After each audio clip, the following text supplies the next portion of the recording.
Bulletin कोविड-19 में आप सबका स्वागत है। आपके साथ मैं हूं शहनाज रजा। कोविड-19 के खिलाफ लड़ाई में भारतीय वैज्ञानिकों और अनुसंधान संस्थानों द्वारा किए गए प्रयासों को रेखांकित करते हुए आज के इस अंक में सबसे पहले बात IIT BHU के वैज्ञानिकों की, जो कोविड-19 के खिलाफ संभावित दवा की पहचान के लिए ड्रग बैंक को खंगालने जा रहे हैं। ऐसे समय में जब पूरी दुनिया कोरोना महामारी से परेशान है, वैज्ञानिक समुदाय कोरोना वायरस के संक्रमण के खिलाफ दवा विकसित करने को लेकर विभिन्न रणनीतियों पर कार्य कर रहे हैं। इसी क्रम में वाराणसी स्थित भारतीय प्रौद्योगिकी संस्थान काशी हिंदू विश्वविद्यालय यानी कि IIT BHU के वैज्ञानिक कोविड-19 के खिलाफ संभावित दवा की पहचान के लिए ड्रग बैंक को खंगालने का काम कर रहे हैं। ड्रग बैंक अमेरिका के फूड एंड ड्रग एडमिनिस्ट्रेशन द्वारा अनुमोदित दवा यौगिकों का एक डेटाबेस है। IIT BHU के वैज्ञानिक इस बैंक से उन यौगिकों की खोज करेंगे जो कोविड-19 के मुख्य प्रोटीएज के अवरोधक हो सकते हैं। कोविड-19 के मुख्य प्रोटीएज वायरस के एकत्र होने और वृद्धि के लिए आवश्यक है और दवा द्वारा इसका निषेध करके इसकी वृद्धि को कम किया जा सकता है। इस अवरोधक की खोज व्यापक कंप्यूटेशनल और प्रायोगिक अध्ययन द्वारा की जाएगी। ड्रग बैंक के डेटाबेस के अधिकांश यौगिकों को विषाक्तता और क्रियात्मकता के अनुसार वर्गीकृत किया गया है। ये शोध विज्ञान और प्रौद्योगिकी विभाग की एक सांविधिक निकाय विज्ञान और इंजीनियरिंग अनुसंधान बोर्ड यानी कि SERB के वित्तीय सहयोग से किया जा रहा है। इसे लेकर क्या कुछ कहना विशेषज्ञ का, आइए सुनते हैं। हम इस वायरस के एक बहुत ही इम्पोर्टेंट प्रोटीन के फंक्शन को रोकने के लिए हम कुछ मॉलिक्यूल को डिजाइन कर रहे हैं जो कि की प्रोटीन जिसको हम मेन प्रोटीएज बोलते हैं के फंक्शन को स्टॉप कर सके। ये वायरस का जो मेन प्रोटीएज है इसका एक बहुत ही इम्पोर्टेंट फंक्शन है जो कि वायरस के असेंबली में और वायरस को फैलने में हेल्प करते हैं। तो अगर इस मेन प्रोटीएज के फंक्शन को हम रोक दें तो वायरस का फैलना रुक जाएगा और जिस आदमी में इस वायरस का इन्फेक्शन है वो आदमी जल्दी से ठीक हो पाएगा। तो ऐसे मॉलिक्यूल जो मेन प्रोटीएज के फंक्शन को रोक सके वो इस वायरस के इलाज में काफ़ी कारगर साबित होगा। तो हम लोग इस मॉलिक्यूल को खोजने के लिए एक डाटाबेस को यूज कर रहे हैं जो कि जिसको हम ड्रग बैंक बोलते हैं। ड्रग बैंक ऐसे सारे मॉलिक्यूल जो कि किसी न किसी मॉलिक्यूल किसी न किसी डिजीज किसी न किसी बीमारी में कारगर साबित हुए दवाओं का एक समूह है और हम उन समूह में से हम ऐसे दवाओं को खोजने की कोशिश कर रहे हैं जो इस मेन प्रोटीएज के फंक्शन को रोक सके।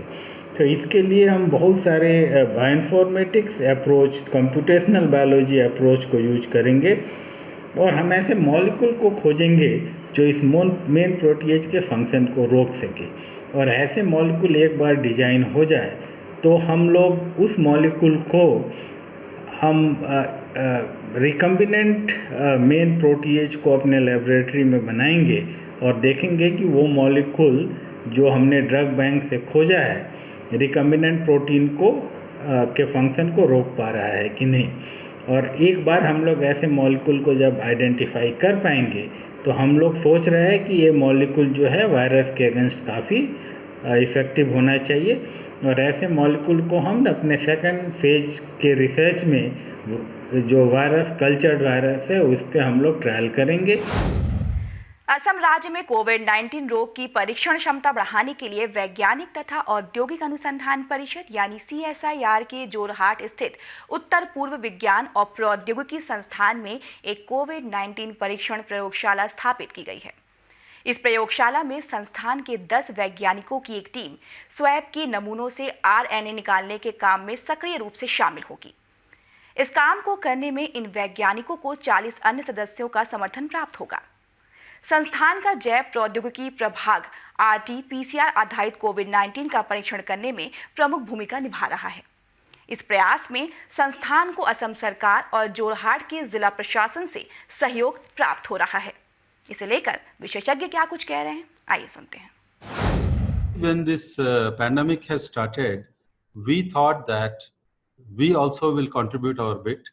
This is the first R&D lab in the Northeast to start. And we did not have anything.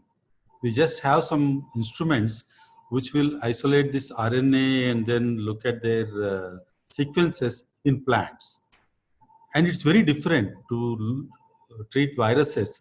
So what we did is our civil engineering team has built a a testing facility within 15 days and make all the necessary arrangements for testing. And it was all done in 25 days. And we have got it opened by the Honorable Minister, Dr. Himanta Biswa Sarma ji. And it is really appreciated. And then we are now ready to test. And it just started. पूरे विश्व के समक्ष कोविड-19 एक गंभीर समस्या बनी हुई है। विभिन्न सरकारें, अकादमिक समुदाय, विज्ञान एवं प्रौद्योगिकी, इकोसिस्टम, स्टार्टअप, उद्यमियों सहित अन्य कई क्षेत्र समस्या के समाधान की दिशा में अपने अपने प्रयास कर रहे हैं, जिससे इस महामारी को हराया जा सके। वैश्विक प्रयासों के तहत इस समस्या के समाधान खोजने के लिए जैव प्रौद्योगिकी विभाग और यूरोपीय संघ द्वारा स्वास्थ्य क्षेत्र में नवाचारों और तीव्र समाधानों के विकास के लिए आवेदन आमंत्रित किए गए हैं। इन समाधानों द्वारा समाज की स्वास्थ्य प्रणाली को सुधारने का लक्ष्य वांछित है। इसके तहत स्वास्थ्य और उससे संबंधित निर्माण प्रौद्योगिकी में तीव्रता से नवाचार आधारित समाधानों का विकास लक्षित किया गया है। आज के इस अंक में बस इतना ही। बुलेटिन कोविड-19 के अगले अंक में हम फिर हाजिर होंगे। तब तक आप अपना ख्याल रखिएगा, सोशल डिस्टेंसिंग का पालन करते रहिए, हाथों की स्वच्छता के साथ ही मास्क का समुचित उपयोग करते रहिए और हमें दीजिए तब तक के लिए इजाजत। नमस्कार।